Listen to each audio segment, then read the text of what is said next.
Step 1, কিভাবে আমাদের ওয়েবসাইটে প্রবেশ করে সাইন আপ অথবা রেজিস্ট্রেশন করবেন। প্রথমে আমাদের ক্রোম অথবা গুগল সার্চে নেক্সটজেন ইমতিয়াজ লিখে সার্চ দিলে আমাদের ওয়েবসাইট আসবে। এটির ওপর ক্লিক করতে হবে। তারপর ইনরোল নাওয়ে ক্লিক করতে হবে।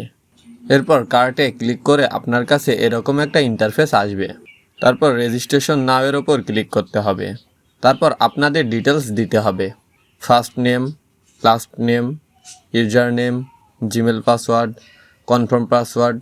তারপর আমাদের ফুল ডিটেলস দেওয়ার পর রেজিস্টার সম্পন্ন হবে। স্টেপ 2, কিভাবে আমরা পেমেন্ট করব। আমাদের সামনে এরকম একটা ইন্টারফেস চলে আসবে। তারপর আমরা ভিউ কার্টের ওপরে ক্লিক করব। তারপর এরকম একটা ইন্টারফেস চলে আসবে। নাও আমরা প্রসেস টু চেক আউটের ওপরে ক্লিক করব। দেন আমাদের ডিটেলস দিয়ে তারপরে টাকা পেমেন্ট করে আপনার বিকাশ অথবা নগদ যেটা দিয়ে টাকা পাঠিয়েছেন, তারপর আপনার ফোন নম্বর আর ট্রানজিশন আইডি দিয়ে নাও অর্ডার কনফার্ম অথবা অর্ডার প্লেস করুন।